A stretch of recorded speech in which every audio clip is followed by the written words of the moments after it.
नमस्कार दोस्तों, आज हमारे साथ जुड़ रहे हैं गोपाल शर्मा जी, जो कि जिला महामंत्री हैं किसान मोर्चे के मेरठ से। अभी अभी भाई साहब एक कांवड़ यात्रा राम मंदिर के नाम लेकर आए हैं हरिद्वार से।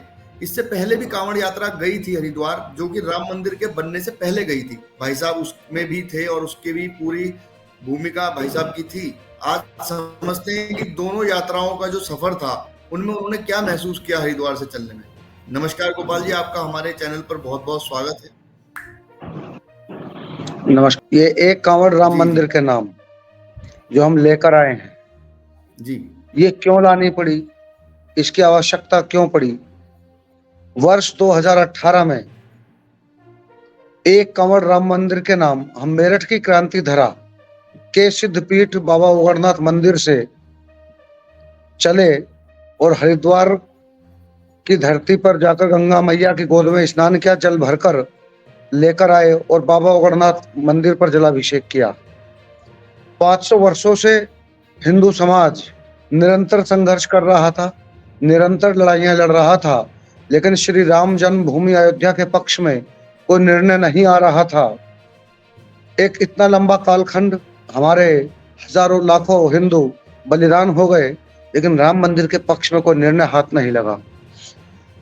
हम भी उस समय विश्व हिंदू परिषद में कार्य करते थे और प्रतिवर्ष श्री राम जन्मभूमि के पक्ष में निर्णय आए, इस विषय को लेकर वर्ष में कई बार आंदोलन और कार्यक्रम हम करते थे, लेकिन परिणाम कुछ नहीं आ रहा था और कोर्ट में विषय लंबित था। तो हमारे मन में ये आया कि प्रभु श्री राम भी जब कहीं अपने किसी कार्य के लिए चलते थे तो भगवान शिव की उपासना कर उनको प्रसन्न करते थे।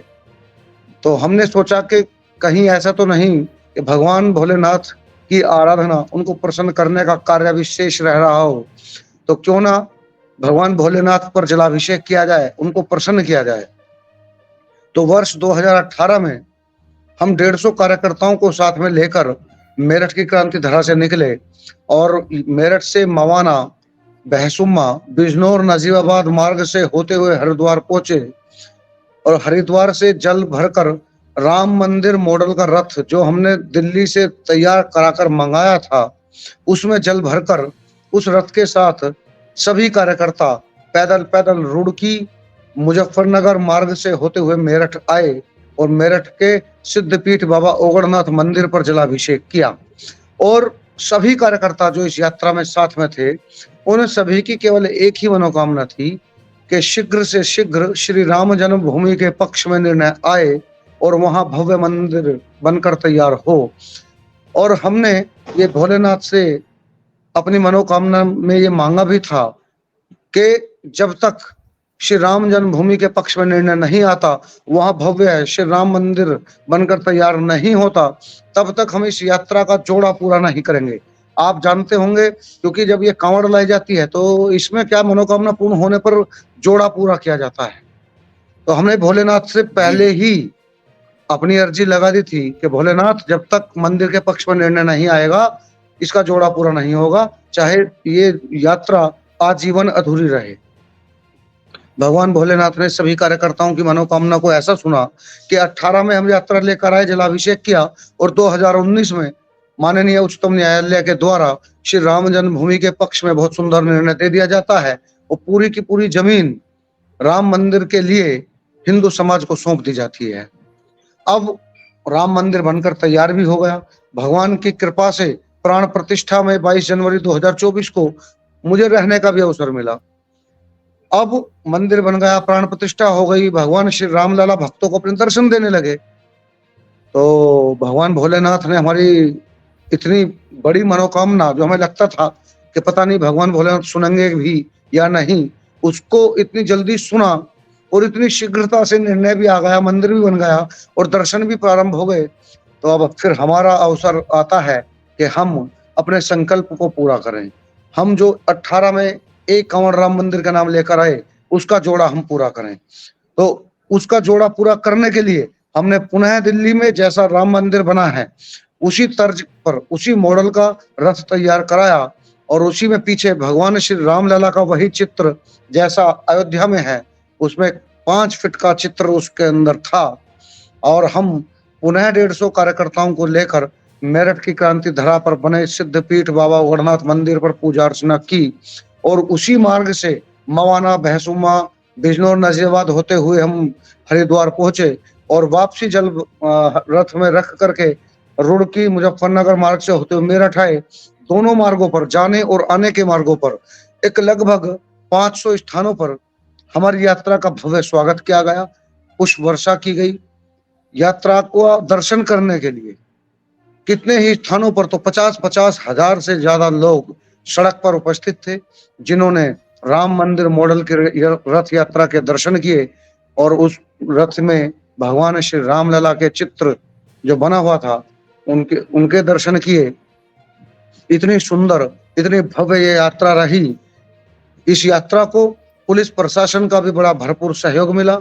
यहाँ से जाते हुए और आते हुए दोनों मार्ग पर पुलिस प्रशासन की सुरक्षा यात्रा के साथ रही। प्रशासन ने भरपूर हमें सहयोग दिया और हमारी इस यात्रा में जो हमारे साथ 150 कार्यकर्ता चल रहे थे, उनके स्वागत सम्मान और उनके स्थान स्थान पर जलपान भोजन के लिए समाज के लोग बड़ी अग्रणी भूमिका में आगे बढ़ चढ़कर हिस्सा ले रहे थे और सभी जो सेवा शिविर चला रहे थे वो चाहते थे कि ये एक कांवड़ राम मंदिर के नाम जब इधर आए तो इस यात्रा के साथ चल रहे शिव भक्त मेरे यहाँ चाहे कुछ देर के लिए ही रुके, लेकिन हमें भी ऐसा अवसर मिले। तो इतनी भव्य दिव्य यात्रा रही और बड़ी सुंदर राम मंदिर मॉडल की जो झांकी, जो रथ यात्रा हम लेकर गए, आकर्षण का केंद्र रही। और जहां 50-50 हजार, 70-70 हजार, 1-1 लाख लोगों की भीड़ थी, उन स्थानों पर हमने, जो हमारे साथ में डीजे चल रहा था, उसमें एक माइक का सिस्टम हमारे साथ था।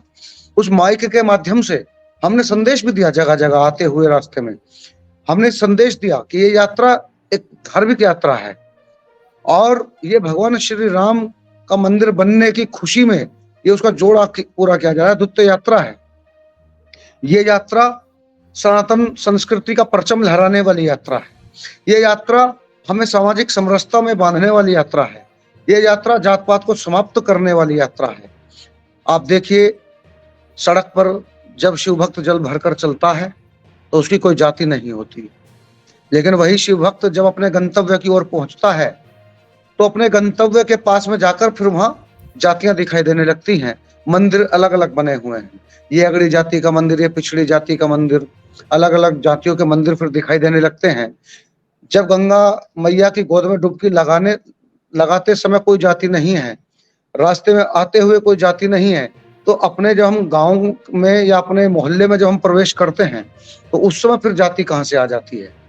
तो हमने समरसता का संदेश देने का भी प्रयास हमने किया इस यात्रा के माध्यम से कि हिंदू समाज को जातियों को भूलकर सामाजिक समरसता के आधार पर संगठित होकर, एकजुट होकर रहना होगा, अन्यथा आने वाला समय हिंदू समाज के लिए अच्छा नहीं होगा। तो अभी जैसे आप कांवड़ यात्रा लेकर आए, इसके बाद भी आपने कोई और संकल्प किया कि कोई आपको देश की ऐसी कोई दिक्कत परेशानी महसूस होती है कि हाँ, उसके लिए भी अब भोले शंकर से कोई विनती करनी चाहिए? कोई ऐसा आपके 150 व्यक्तियों की जो टीम है उसने कोई ऐसी बात सोची? देखिए, मैं एक चीज बता दूं, अभी जब ये कांवड़ मेला चल रहा था तो पूरी सड़कें भगवा में थी और जो सभी शिव भक्त कांवड़ लेकर आ रहे थे, सभी की अपनी कोई ना कोई व्यक्तिगत मनोकामना थी। या तो किसी ने कुछ मांगा है इसलिए कांवड़ लेकर आ रहा है, या जो मांगा वो पूरा हो गया है इसलिए कांवड़ लेकर आ रहा था। लेकिन ये हमारी एक ऐसी यात्रा सड़क पर थी जिसमें अपने लिए व्यक्तिगत मुझे कुछ चाहिए ऐसा किसी भी कार्यकर्ता की कोई मनोकामना नहीं थी। सभी की केवल एक ही मनोकामना थी, भव्य राम मंदिर का निर्माण कैसे हो, राम मंदिर के पक्ष में निर्णय कैसे आए। वो आया तो उसका जोड़ा पूरा करने के लिए यात्रा थी, व्यक्तिगत मनोकामना कुछ नहीं। लेकिन यदि आने वाले समय में हमें कुछ ऐसा लगेगा कि किसी स्थिति परिस्थिति से निपटने के लिए भगवान भोलेनाथ की शरण में जाने की आवश्यकता है, भगवान भोलेनाथ से कुछ मांगना चाहिए, तो हम फिर मांगेंगे, कोई संकोच नहीं करेंगे। और आवश्यकता पड़ेगी तो फिर इसी प्रकार की यात्रा को लेकर फिर हरिद्वार की ओर निकलेंगे। लेकिन अभी तो मुझे कोई ऐसी आवश्यकता दिखाई नहीं देती है। बाकी भोलेनाथ से तो हम प्रार्थना करते ही हैं, ये भारत वर्ष हमारा ये विश्व गुरु बने, यहाँ सनातन संस्कृति का परचम लहराता रहे और ये हिंदू राष्ट्र बने। तो ऐसी मनोकामना तो हमारी हमेशा ही हम भोलेनाथ से अपनी करते हैं। अभी पूरी कांवड़ यात्रा में उत्तर प्रदेश सरकार में जो एक फैसला भी आया था कि हर एक व्यापारी को अपना नाम लिखकर लगाना होगा, तो क्या देखा आपने पूरे रास्ते में? क्या नाम लिखे हुए मिले या इसका कोई विरोध आपने महसूस किया, या होना चाहिए नहीं होना चाहिए, आपको क्या लगता? देखिए, जब ये निर्णय उत्तर प्रदेश के मुख्यमंत्री ने लिया तो सभी की दुकानों पर दिखाई देने लगे थे नाम, लेकिन जब कोर्ट से निर्णय आया तो उसके बाद कुछ लोगों ने बोर्ड हटा दिए, कुछ दुकानों पर दिखाई दे रहे थे। लेकिन मैं आपसे एक चीज कहना चाहता हूं, मुख्यमंत्री जी ने जो निर्णय लिया वो बड़ा सराहनीय निर्णय है। मैं कोर्ट के सम्मान करता हूं, मैं कोर्ट के खिलाफ नहीं हूं और मुझे पूरा विश्वास भी है कि जब तथ्यों के आधार पर जांच होगी, तथ्यों के आधार पर मुझे पूरा विश्वास है कि कोर्ट भी यही निर्णय फिर सुनाने वाला है जो मुख्यमंत्री जी ने निर्णय लिया था। और ये नाम बताने वाला निर्णय कोई गलत नहीं है। आप बताइए, अपने उत्तर प्रदेश छोड़ो पूरे देश के अंदर आप देख लीजिए, आप किसी भी हॉस्पिटल के अंदर जाइए, हॉस्पिटल का नाम, वहां के डॉक्टर का नाम, उसकी डिग्री क्वालिफिकेशन और उसकी फीस, उसकी इमरजेंसी फीस, सारी चीजें मेंशन की हुई है। वो कुछ छुपाव नहीं करते। आप किसी किराना दुकान पर जाइए, किराना दुकान का नाम, प्रोपराइटर का नाम, उसका लाइसेंस नंबर सब लिखा हुआ है, मोबाइल नंबर, कुछ भी छुपाव नहीं है। जब देश के अंदर ये कानून सभी पर लागू है पहले से ही, तो ये लोग कोई विशेष लोग हैं क्या जो ये कानून का पालन नहीं करेंगे? ये देश संविधान से चलता है, सभी लोग अपनी पहचान बताते हैं, तुम क्यों नहीं बताओगे? इनके मन में पाप है, ये धोखाधड़ी करते हैं, गड़बड़ करते हैं, दूसरों के धर्म को भंग करने का प्रयास करते हैं, इसलिए तो ये अपनी पहचान छुपाते हैं। माँ वैष्णो भोजनालय है, लेकिन प्रोपराइटर का नाम नहीं लिखा है। जांच करते हैं तो पता चलता है कि सलीम प्रोपराइटर है। ऐसा क्यों भाई? आप लिखो ना, माँ वैष्णो भोजनालय प्रोपराइटर सलीम, बड़ा बड़ा लिखो। और क्यों माँ वैष्णो भोजनालय लिखना? माँ वैष्णो भोजनालय लिखना है तो पहले आप सनातन संस्कृति में वापस आइए, घर वापसी करिए, आप हिंदू धर्म को स्वीकार करिए, हिंदू बनिए, फिर आप रखिए ना माँ वैष्णो भोजनालय रखिए, भोलेनाथ भोजनालय रखिए, श्री राम भोजनालय रखिए। हमारे देवी देवताओं के नाम पर नाम रखने का आपको इतना शौक है, इतना अच्छा लगता है, तो आप आइए सनातन संस्कृति में, घर वापसी करिए और खुलकर नाम रखिए। फिर सलीम भी नहीं छुपाना पड़ेगा, फिर रखिए नाम श्री राम, नाम रखिए बजरंगबली, नाम रखिए भोलेनाथ, और फिर लिखिए खुलकर। अगर आपको अपना नाम छुपाने में कि आप सलीम हैं, सलमान हैं या फुरकान हैं, आपको अपने नाम इतने गंदे लगते हैं कि आपको छुपाने पड़ते हैं, आप इनको लिख नहीं पाते, तो आप वापसी कर लीजिए, घर वापसी। तो इसलिए मुझे तो निर्णय में कोई बुराई नहीं दिखती, अच्छा निर्णय है। और ये निर्णय अब ये तो मुख्यमंत्री जी ने इसलिए लिया क्योंकि ये हिंदू की पवित्रता, उसकी शुचिता को भंग करने का काम करते हैं। ये तंदूर की रोटी में थूकते हैं, ये फलों पर पेशाब करते हैं, ये खाने पीने की चीजों को अपवित्र करके आगे परोसते हैं। इनकी जब ये चीजें खुलकर सामने आने लगी तब मुख्यमंत्री जी को ये निर्णय लेना पड़ा, अन्यथा ये तो निर्णय पहले से ही है। आप देखिए, जितने भी हिंदू व्यापारी हैं सब अपनी पहचान खुलकर लिखते हैं सामने, कोई छुपाव नहीं करता है। फिर ये क्यों छुपाव करेंगे?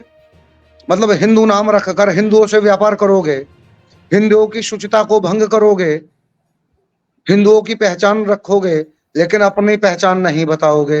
ये दोहरी राजनीति, ये दोगली राजनीति अब चलने वाली नहीं है। अब हिंदू भी जाग गया है, अब वह भी जा करके यदि ऐसी चीज है तो वहां संदेह होता है तो पता करने लगता है, पूछता है कि नाम क्या है अपना। आजकल वो फोन पे और गूगल पे से पेमेंट करने लगा है, उसमें नाम आने लगे हैं। तो कहां तक अपने आप को छुपाओगे, कहां तक तुम बरगलाओगे लोगों को, कब तक धोखा दोगे?